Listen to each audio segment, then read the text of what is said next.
Morning TMC. कसे आहात विद्यार्थी मित्रांनो?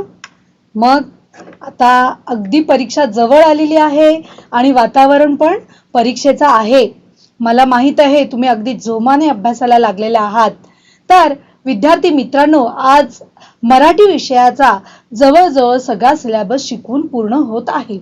आता फक्त थोडंफार व्याकरण राहिलेलं आहे, ते पुढच्या लेक्चरमध्ये मी घेणार आहे. आज मी तुम्हाला निबंध लेखनाचा भाग शिकवणार आहे, जो 100 मार्काच्या पेपरमध्ये सगळ्यात जास्त गुणांचा जो भाग आहे तो कोणता आहे? निबंध लेखन. सगळ्यात जास्त गुण म्हणजे किती माहिती का? 6 गुण असतात निबंध लेखनाला. 6 गुण म्हणजे किती झाले बघा, जवळजवळ 2 ते 2.5% तुमचे झाले. त्यामुळे निबंध लेखन हा भाग तुम्ही सोडायचा नाही, तो लिहायचाच आहे. निबंध लिहिण्यासाठी मुलं घाबरतात बरं का, आणि जर लिहिला ना तर केव्हा केव्हा विषय वेगळा लिहितात आणि विषयाला अनुसरून न लिहिता अगदी दुसरीकडेच भरकटत बसतात. तसं नका करू मुलांनो. निबंध काही कठीण नाहीये. निबंध ही आपल्या डोक्यातली कल्पना असते.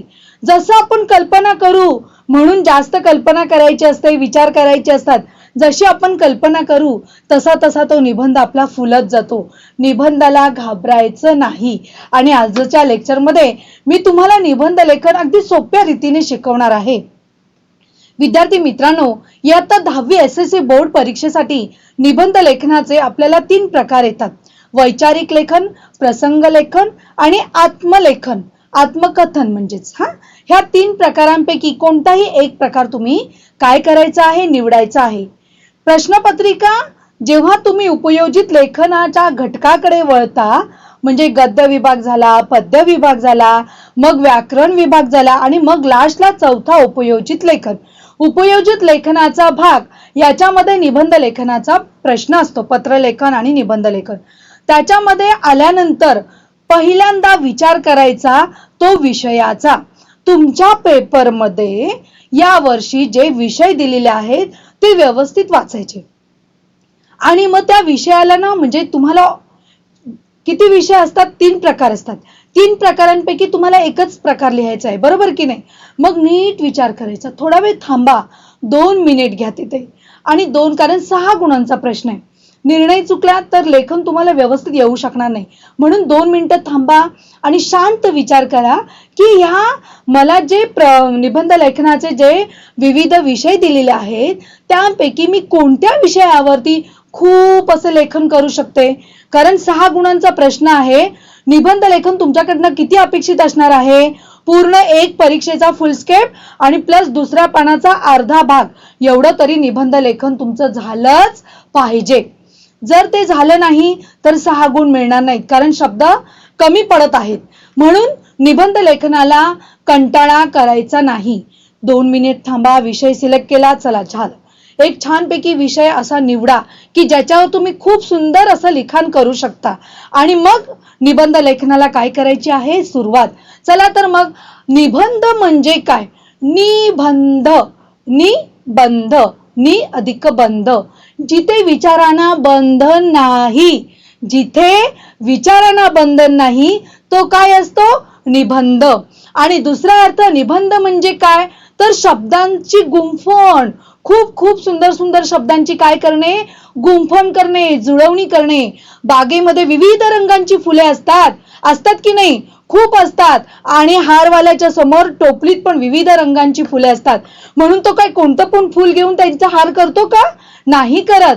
तो हार विणताना, हारांची गुंफण फुलांची करताना त्या हारामध्ये जी फुलं सूट होतील, शोभतील अशाच फुलांची रचना करून सुंदर असा हार करतो. तसाच तुम्ही निबंध लेखनामध्ये तशीच तुम्ही शब्दांची रचना करायचे. निबंध लेखनाची कृती तयार करताना खूप छान छान शब्दांची रचना करायची आणि या रचनेतून मग तुमचा निबंध काय होणार? तयार होणार आहे. त्याला म्हणायचं निबंध. निबंध म्हणजे शब्दांची गुंफण, शब्द बांधणे, गुंफणे, जुळवणे. पुढे बघा आता.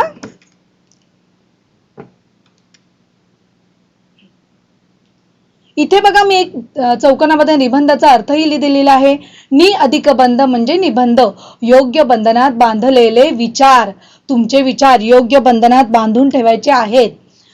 तुम्हाला माहितीये वेल बिगेन इज हाफ डन, म्हणजे चांगली सुरुवात ना हे जवळजवळ अर्ध काम संपल्याची ग्वाही असते. ग्वाही म्हणजे काय रे, तर जर तुम्ही कामाला चांगली सुरुवात कराल तर तुमचं काम अर्ध तिथंच संपतं. उदाहरणार्थ एखाद्या डॉक्टरांकडे तुम्ही चेकअपला जाता तेव्हा माहितीये काही डॉक्टर असे असतात की त्यांचा नुसता चेहरा बघितला ना अर्धा आजार आपला तिथेच काय होतं रे बरा होतो. का असं होतं? कारण त्यांचा हास्यमय चेहरा, त्यांची बोलण्याची पद्धत, त्यांची सुरुवात जी आपल्याशी बोलण्याची असते ना तिथे आपला अर्धा आजार गायब होतो. तसंच आहे निबंधाचं बघा. आकर्षक सुरुवात कशी करायची असते? आकर्षक. कोणत्याही कामाची सुरुवात छान केली की तिथे जवळजवळ अर्ध काम संपलं असं त्या ओळीचा अर्थ आहे. आकर्षक सुरुवात. कशी सुरुवात करायची निबंधाची? त्यासाठी ना वाचन पाहिजे बरं का. कविता, सुविचार, म्हण, वाक्प्रचार, सुभाषित, घटना आणि यांची काय करायची सुरुवात अशी मांडणी करायची. निबंधाला साजेल असे काहीतरी छोट्याशा कवितेच्या ओळी लिहायच्या, सुभाषित लिहायचे किंवा चांगले सुविचार लिहायचे किंवा वाक्प्रचार लिहायच्या किंवा म्हणी लिहायच्या. म्हणजे सुरुवात छान झाली तुमची, बरोबर की नाही? आणि त्याच्यानंतर दुसरा भाग येतो निबंध लेखनाचा. आता सुरुवात झाली, प्रस्तावना केली, नंतर येतो गाभा. तुम्हाला जो विषय दिलाय ना त्या विषयाचा तुम्हाला गाभा तिथे मांडायचा आहे. तो गाभा तुमच्या विषयाला धरून पाहिजे बरं का. साधक बाधक चर्चा, विषयाला धरून माहिती लिहिणे, कमीत कमी 3 मुद्दे असावेत. या गाभ्यामध्ये किती मुद्दे असावेत? 3. प्रस्तावना झाली, मग गाभा सुरू झाला, गाभ्यामध्ये पण 3 मुद्दे पाहिजेत. आणि मग निबंध लेखनाचा काय येतो? समारोप. अशी ही आकृती असते बरं का मुलांनो. निबंध लेखनातील महत्वाच्या कोणत्या कोणत्या गोष्टी आहेत? योग्य परिच्छेद पाडावा, नवीन मुद्दा, नवीन परिच्छेद, सुवाच्य अक्षर असावं, अक्षर सुवाच्य पाहिजे. अक्षर जर खडाखोड असेल किंवा अक्षर अगदी अस्वच्छ किंवा त्याला काय म्हणायचं शुद्ध लेखन जर बरं नसेल आणि तर निबंध लेखन मार्क्स मिळणार नाहीत. हा निबंध लेखनाचा प्रकार फक्त आपल्याला इयत्ता 10वी मध्ये अभ्यासाला नाही तर 11वीला आहे, 12वीला आहे आणि त्यापेक्षाही जेव्हा काही मुलं स्पर्धा परीक्षांना बसणार आहेत MPSC UPSC एक्झामला, तेव्हा हे निबंध लेखन जे तुम्हाला आता 6 गुणांसाठी आहे तेच निबंध लेखन तुम्हाला त्यावेळेला 25 गुणांना येणार आहे. किती? 25. आणि तो निबंध कसा असेल फक्त कल्पना करा. आणि तो कसा लिहावा लागत असेल? बाप रे, एकदम स्वच्छ नीट नेटका. तुम्ही म्हणता ना स्वच्छ चेहरा नीट नेटका, अगदी फेअर अँड लवली लावल्यासारखा फेअर, तसा तो तुमचा निबंध पाहिजे. असा निबंध जर लिहिला तर तुम्हाला मार्क मिळणार. आणि जर निबंध लेखनामध्ये जर तुम्ही चुका केलात तर काय वाटेल माहितीये? की तुम्ही स्वतः मनाने गोंधळलेले आहात, तुमच्यावर तुमचा विश्वास कमी आहे किंवा यापेक्षाही वाईट बोललं तर म्हणजे काय माहितीये का तुम्हाला? की तुम्ही जेव्हा खडाखोड करता त्यावेळेला तुमचा आत्मविश्वास कमी तर असतोच, परंतु त्याशिवाय अशी एक गोष्ट निदर्शनात येते की तुम्ही कदाचित काय होऊ शकता? भ्रष्टाचारी होऊ शकता, असा पण अर्थ निघतो. म्हणून निबंध लेखन हा स्वच्छ पारदर्शक सुंदर शब्दामध्ये गुंफण करायची आहे. चला मग पुढे. निबंध लेखन कसे करावे? ज्या विषयावर समोर वही घ्यायची, फक्त नुसतं ऐकायचं नाही लेक्चर, वही घेऊन पटकन नियम लिहून काढायचे. ज्या विषयावर निबंध लिहायचा आहे त्या विषयाचे संपूर्ण आकलन हवे. चला घेतला विषय मांडला असं नाही, पहिल्यांदा विचार करायचा. त्याच्यानंतर निबंधाची सुरुवात आकर्षक करावी, विषयाची मांडणी मुद्देसूद हवी, मुद्द्यातून विषयाचा विकास होत जावा. म्हणजे काय माहिती का? एका मुद्द्यातून दुसरा मुद्दा, दुसऱ्या मुद्द्यातून तिसरा मुद्दा, असं एका मुद्द्यातून दुसरा, दुसऱ्यातून तिसरा असा तुमचा निबंध फुलत गेला पाहिजे. विषयांची मांडणी मुद्देसूद हवी, मुद्द्यातून विषयाचा विकास होत जावा व एका मुद्द्यातून दुसरा मुद्दा उपस्थित होऊन लेखन सलग व सहज व्हावे. कुठेही संदिग्ध वाटू नये परीक्षकाला. अरे हा कुठे चाललंय? कधी कधी मुलं काय करतात, निबंधाचं नाव लिहितात, मी आरसा बोलतोय, मी आरसा बोलतोय निबंध लिहितात आणि आरसा बोललेलाच दाखवत नाहीत. एक आरसा होता, तो असा होता, तो तसा होता, त्याला इथे लावला होता मग तो फुटला. अरे तू आरशाची आत्मकथन लेखन लिहितो, मग आरसा बोलताना दाखव ना. नाही, विषयाला सोडून काही ना काहीतरी फालतू लिहत बसतात, त्यामुळे मार्क्स जाऊ शकतात. इथे तुमचे मार्क्स कमी होतात. आपल्याला मार्क मिळवायचे. आपल्याला काय मिळवायचे? गुण मिळवायचे जास्त, म्हणून आपण हे सगळे लेक्चर तुमच्यासाठी करतोय. नंतर ठरलेल्या मुद्द्यांचा विस्तार करताना विषयाचा आवाका लक्षात घ्यावा. विषयाला धरून लेखन करायचे आहे. 50 वेळा सांगते तुम्हाला. प्रभावी वाक्य, म्हणी, वाक्प्रचार, सुविचार, नंतर यांचा योग्य त्या ठिकाणी काय करावा? वापर करावा. तुम्हाला छान छान वाक्य येत असतील, सुभाषित येत असतील, म्हणी येत असतील, तर जिथे सूट होईल तिथे त्यांचा वापर बिनधास्त करा. भाषा शैली सहज, सुंदर व ओघवती असावी. परीक्षकाला वाचताना तो निबंध असा सहज समजेल, त्यालाही निबंधामध्ये इंटरेस्ट वाटेल, अशी तुमची भाषा पाहिजे. सर्वात महत्वाचं व्याकरण, विरामचिन्हे, लेखन नियमाची जी व्याकरण चिन्हे आहेत त्या सगळ्यांचा तुम्ही विरामचिन्हांचा काय केला पाहिजे? योग्य तिथे वापर केला पाहिजे. आणि निबंधाचा शेवट नेहमी ठाम असावा. नेहमी ठाम, त्याची एंड एकदम असा असावा की निबंध तो तुमच्याकडून लिहिला गेलेला आहे असा ठाम असावा. त्याच्या स्पष्टता असावी. तुमच्या विचारांमध्ये मग स्पष्टता दिसते. निबंधाचा समारोप करताना त्याच्यामध्ये काय हवी रे? स्पष्टता, ठामपणा हवाय. आता आपल्याला आज मी तुम्हाला ना तुमच्या निबंधाच्या 3 प्रकारांपैकी एक प्रकार शिकवणार आहे. तो आहे वैचारिक लेखन. वैचारिक म्हणजे विचार. वैचारिक म्हणजे काय? विचार. जास्त टेन्शन घेऊ नका. मॅडम काय बोलतायत वैचारिक लेखन? हे तुम्हाला सगळं झालेलं आहे मुलांनो. वैचारिक लेखन हा निबंधाचा प्रकार आहे. या निबंध प्रकारात विचारांना प्राधान्य असते. सर्वतः कशाला प्राधान्य असते? विचारांना. विचाराला 2 बाजू असू शकतात, योग्य अयोग्य, पॉझिटिव्ह निगेटिव्ह, दोन्ही मांडायची आहे. आणि त्याच्यावर मग साधक बाधक चर्चा तुम्हाला तिथे करायची आहे. मुद्द्यांची मांडणी सुसंगत व तार्किक विचारांनुसार असावी. मुद्द्यांचे समर्थन करण्यास नामवंत विचारांचे विचार, त्यांचे दाखले, त्यांची सुवचने किंवा म्हणींचा तुम्हाला आधार घ्यायचा आहे. आणि सर्वात महत्वाची गोष्ट म्हणजे टीप, वाचन, निरीक्षण, चिकित्सक विचार हे वैचारिक मांडणीसाठी आवश्यक आहेत. वैचारिक लेखन करण्यासाठी वाचन खूप अवांतर पाहिजे. त्यासाठी इतर पुस्तके वाचली पाहिजेत. रोजचे तुम्हाला वर्तमानपत्रे वाचण्याची गरज आहे. त्याशिवाय रोजची मासिके, जे महिन्याला तुम्हाला काही मासिके निघतात ते वाचण्याची गरज आहे. त्याशिवाय तुम्हाला इतर गोष्टींचंही वाचन करणं गरजेचं आहे. त्यामुळे तुमची शब्दसंपदा वाढते, शब्दसंपत्ती वाढते आणि त्याचा उपयोग तुम्ही निबंध लेखनामध्ये करू शकता. विद्यार्थी मित्रांनो, बघा इथे विचार करा. नक्की तुम्ही अवांतर वाचन करा. कमीत कमी रोजचे वर्तमानपत्रे तरी तुम्ही वाचत जा. वैचारिक लेखनाचा एक प्रकार मी तुम्हाला आज शिकवणार आहे. भारत माझा देश आहे या विषयावर तुमचे विचार लिहा. म्हणजे हा कोणता प्रकार झाला? वैचारिक लेखनाचा प्रकार. आणि हा निबंध मुलांनो मार्च 2020च्या परीक्षेला, म्हणजे नुकताच आता झालेल्या परीक्षेला आलेला आहे 6 गुणांसाठी. तो कसा लिहिलाय बघा बरं.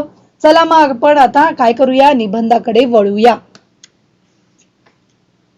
भारत माझा देश आहे या विषयावर तुमचे विचार लिहा. आता तुम्हाला या भारत माझा देश आहे याच्यावर तुम्हाला निबंध लिहायचा आहे. शाळेत आपण मुलांनो मार्च 2020 परीक्षेमध्ये हा निबंध आला होता. आता या निबंध लेखनाचा मी तुम्हाला डायरेक्ट नमुनाच दाखवत आहे. कसा बघा लिहिला गेलेला आहे. भारत माझा देश आहे या विषयावर तुमचे विचार लिहा. शाळेत आपण दररोज घेत असलेल्या प्रतिज्ञेतील निबंध लेखन बघा. हा नीट ऐका सगळ्यांनी. मी बोलते, तुम्ही ऐका. शाळेत आपण दररोज घेत असलेल्या प्रतिज्ञेतील पहिलेच वाक्य आहे ते म्हणजे भारत माझा देश आहे. विविधतेने नटलेला, सुजलाम सुफलाम असा आपला भारत देश सर्वांना प्राणाहून प्रिय आहे. भारताची संस्कृती जगातील एक प्राचीन संस्कृती मानली जाते. विविध धर्म, जाती, भाषा, वेशभूषा, सण, समारंभ, प्रथा, परंपरा भिन्न असूनही सर्व लोक गुण्या गोविंदाने आपल्या देशात राहतात. इथपर्यंत निरीक्षण करा.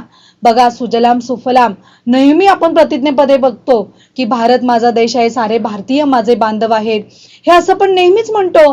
परंतु याचा वापर निबंधामध्ये कसा केलाय बघा. किती छान त्याची सांगड घालून सुरुवात केली आणि त्याच्यानंतर विरामचिन्हांचा वापर पण खूप छान रीतीने केलेला आहे.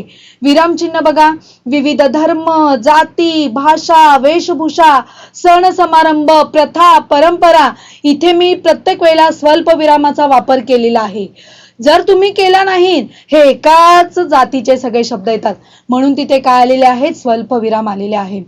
विश्वात आणि असे असूनही सर्व लोक आपण गुण्यागोविंदाने आपल्या देशात राहतात. बलशाली भारत हो, विश्वात शोभुनी राहो. हे तर काय आहे, हे तर आपलं देशाचं म्हणजे भक्तीपर गीत आहे, देशभक्तीपर गीत आहे. माहिती आहे ना तुम्हाला, त्या गीताचा पहिल्याच ओळीचा वापर इथे केलेला आहे. कोणतं, बलशाली भारत हो, विश्वात शोभुनी राहो.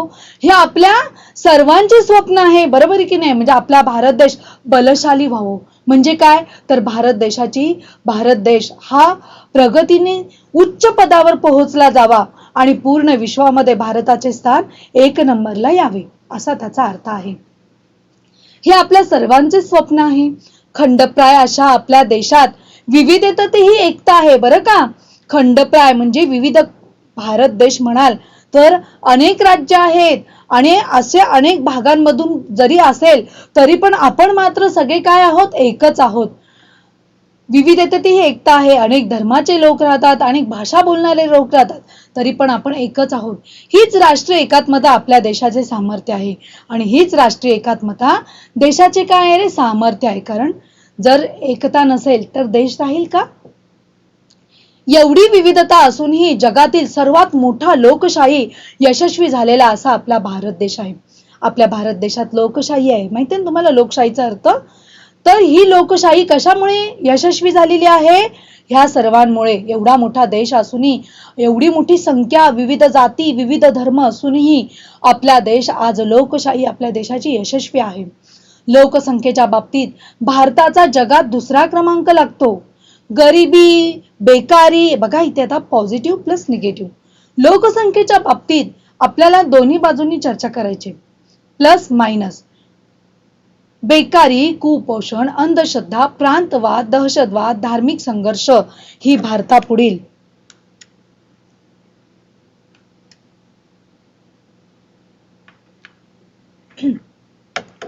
भारतापुढील काय आहेत, विविध समस्या आहेत.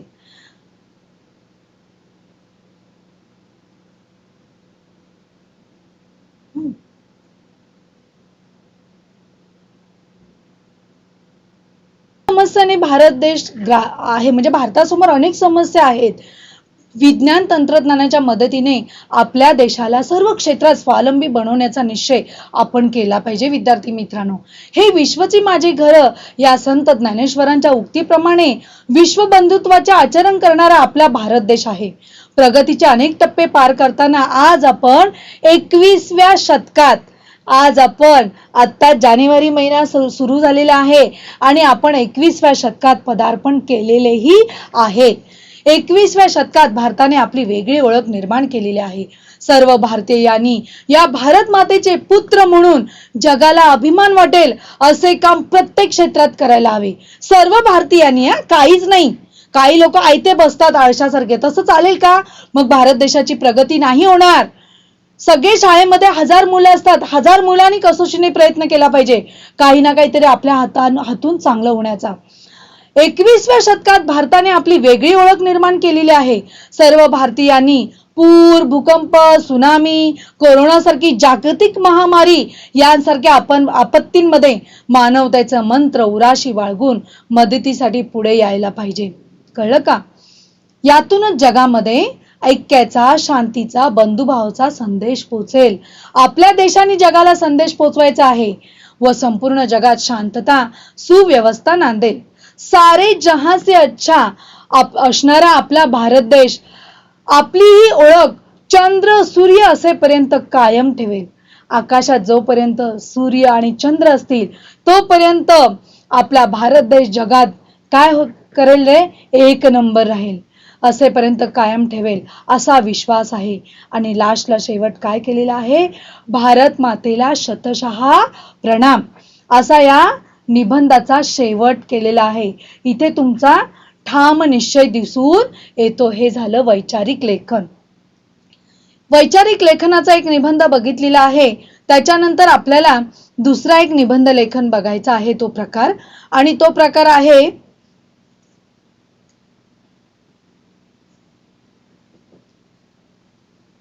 एक मिनिट मुलांनो, जरा टेक्निकल. इथे आपण वैचारिक लेखन शिकवलेलं आहे. आता अजून एक मी तुम्हाला भाग शिकवत आहे वैचारिक लेखनाचा. माझे कुटुंब माझी जबाबदारी. हा निबंध खूप महत्वाचा आहे मुलांनो. माझे कुटुंब माझी जबाबदारी. आणि हा निबंध आता येईल, कारण सध्या ही मोहीम नुकताच झालेली आहे आपल्या भारत देशामध्ये. माझे कुटुंब माझी जबाबदारी. त्याच्यामध्ये बघा काय लिहू शकतो आपण. माझे कुटुंब माझी जबाबदारी. कोरोना विरुद्ध मोहीम आली घरोघरी. कशी सुरुवात बघा हा. कोरोना विरुद्ध मोहीम आली घरोघरी. माझे कुटुंब माझी जबाबदारी. कोरोना विषाणूने जगभर थैमान घातले आहे. भारत देशातही कोरोनाचा संसर्ग दिवसेंदिवस वाढत आहे. देशातील प्रगत राष्ट्र असलेल्या महाराष्ट्र राज्यातही कोरोनाने हाहाकार माजवलेला आहे. राज्यात फक्त शहरातच नाही तर ग्रामीण भाग, वाडी, वस्ती, पाडे इत्यादींपर्यंत तो येऊन पोहोचलेला आहे. कोरोनाचा संसर्ग रोखण्यासाठी सरकारने वेळोवेळी अनेक उपाययोजना केलेल्या आहेत. आरोग्य संघटना, आरोग्य कर्मचारी, पोलीस, शिक्षक हे अनेक स्तरावरून कोरोना विरुद्धच्या मोहिमेमध्ये लढत आहेत. देशातील प्रगत राष्ट्र असलेल्या महाराष्ट्र राज्यातही इथपर्यंत आपलं झालं, आणि वाडी वस्ती इथपर्यंत येऊन पोचला. त्याच्यानंतर बघा हा, कर्मचारी, कोरोना योद्धा, पोलीस, सेवाभावी संस्था इत्यादी यांनी दिवस रात्र एक करून कोरोना विरुद्ध लढाई काय केलेली आहे, चालू ठेवलेली आहे. पण कोरोनाग्रस्तांची संख्या वाढतच चालली आहे. यावर वेळीच योग्य उपाययोजना करण्यासाठी महाराष्ट्र सरकारने, आता आपण आपल्या विषयाकडे वळलेलो आहोत, यावर योग्य वेळीच उपाययोजना करण्यासाठी महाराष्ट्र सरकारने माझे कुटुंब माझी जबाबदारी ही व्यापक जनजागृतीपर मोहीम सुरू करून जबाबदारीचे पाऊल काय केलेले आहे, उचललेले आहे. आता आपण मुद्द्याकडे काय झालेलो आहोत, वळलेले आहोत. पुढे बघा. माझे कुटुंब माझी जबाबदारी ही विशेष अशी कोरोना विरुद्ध मोहीम दिनांक 15 सप्टेंबर ते 25 ऑक्टोबर पर्यंत राबवली गेली. आता हा मी निबंध त्या काळात केलेला होता. दोन टप्प्यात ही मोहीम राबवली गेलेली होती. ही मोहीम प्रत्येक व्यक्तीचे आरोग्य जपणारी. आता तुम्ही मार्च मध्ये निबंध लिहिणार आहात आणि ही मोहीम कधी झालेली होती, 15 सप्टेंबर ते 25 ऑक्टोबर. एखादा वेळ जर विषय आला तर सगळं भूतकाळात दाखवा, कारण ती मोहीम होऊन गेलेली आणि परत येणार पण आहे. कदाचित जर आली तर त्यावेळेला तुम्ही ऍडजस्ट करू शकता. 2 टप्प्यात राबवली जाणारी ही मोहीम प्रत्येक व्यक्तीचे आरोग्य जपणारी, लोकजागृती करणारी विशेष मोहीम ठरणार आहे. कोणतीही गोष्ट तेव्हाच खरी यशस्वी होते जेव्हा त्याची सुरुवात स्वतःपासून होते. लक्षात ठेवा, एकदम छान वाक्य आहे. कोणत्याही गोष्टीची सुरुवात जेव्हा स्वतःपासून होते तेव्हा ते काम पण पूर्ण होतं. म्हणूनच ही मोहीम प्रत्येकाला माझी वाटणारी आहे. या मोहिमेअंतर्गत गावच्या सरपंचांपासून ते अगदी खासदारांपर्यंत सर्वजण सहभागी झालेले होते. स्वतःचा जीव धोक्यात घालून गावातील लोकप्रतिनिधी, आरोग्य कर्मचारी, पक्ष कार्यकर्ते, कोरोना योद्धा, अंगणवाडी सेविका, आशा वर्कर्स हे फाउंडेशन आहे, शिक्षक इत्यादी सर्व घटक या मोहिमेत सामील झाले होते. हे सर्वजण प्रत्येकाच्या घरी जाऊन प्रत्येक व्यक्तीची आरोग्याबद्दल चौकशी केलेली होती. कुटुंबातील प्रत्येक सदस्याची ऑक्सिजन लेवल तपासून शक्य वाटल्यास आरोग्य तपासणी केली गेली होती. प्रत्येक व्यक्तीला प्रत्यक्ष भेटीद्वारे आरोग्य संदेश दिला गेला होता. यातून नियमित मास्कचा वापर करावा, वारंवार हात साबणाने धुवावे, स्वच्छ धुवावे, सोशल डिस्टन्सिंग पाळावे, हे कोरोना विरुद्धचे लढाईचे सोपे मार्ग सांगितले गेले. प्रत्येक व्यक्तीची शारीरिक तसेच मानसिक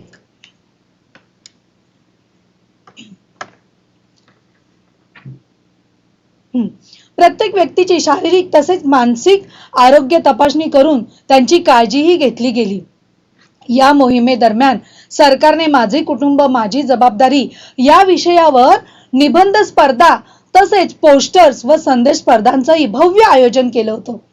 किती मस्त दिलंय बघा.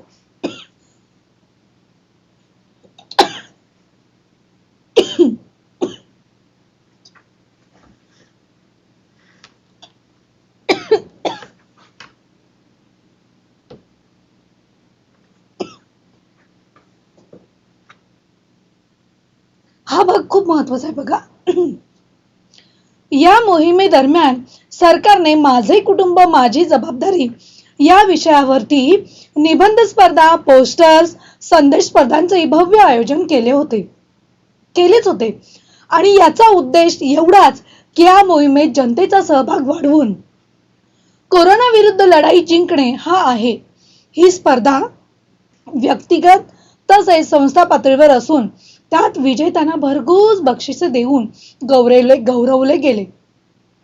महाराष्ट्र ही संतांची शूरवीरांची भूमी आहे. हा वारसा आपण अखंड जपण्यासाठी या मोहिमेस प्रत्येकाने साथ देऊन सफल केली. हे जीवन पुन्हा नाही. त्यामुळे कोरोना विरुद्ध लढण्यासाठी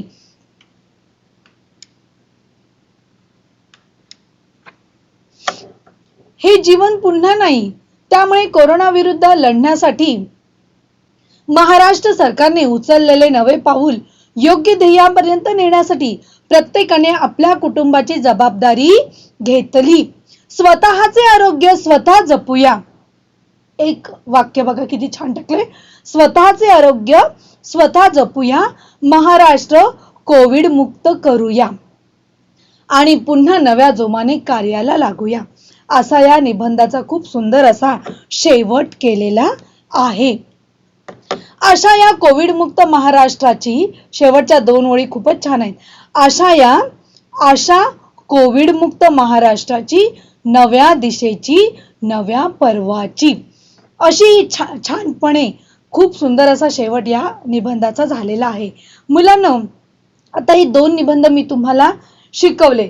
हे दोन्ही निबंध एक येऊन गेलेला आहे आणि एक येणार आहे अशी खात्री आहे. म्हणजे जवळजवळ 95% तरी मला खात्री वाटते की एक तरी निबंध कोरोना या विषयावरती येणार आहे. कारण पूर्ण वर्ष त्याच्यामध्ये गेलेलं आहे आणि सगळ्यांनाच ती झळ बसलेली आहे. सगळ्यांनी अनुभवलेली आहे. त्यामुळे निबंध लेखन येऊ शकते. त्यामुळे हा निबंध तुम्ही तयारच ठेवा. दोन्ही निबंध तुमच्या व्याकरण वहीमध्ये लिहून काढा आणि त्याचं वाचन ठेवा. महिन्यातून 2-3 वेळा याचं वाचन ठेवत जा. कमीत कमी 30-40 जेव्हा निबंध वाचाल ना, तेव्हा तुम्हाला एक निबंध नीट लिहिता येईल. मागेच सांगितले तुम्हाला. जवळजवळ 30 ते 40 निबंध तुमच्या हाताखालून गेले पाहिजेत. तेव्हा तुम्हाला एक निबंध नीट लिहिता येईल छानपैकी, की त्याच्यात तुम्हाला चांगले गुण मिळतील. अशा रीतीने आजचं लेक्चर संपलेलं आहे.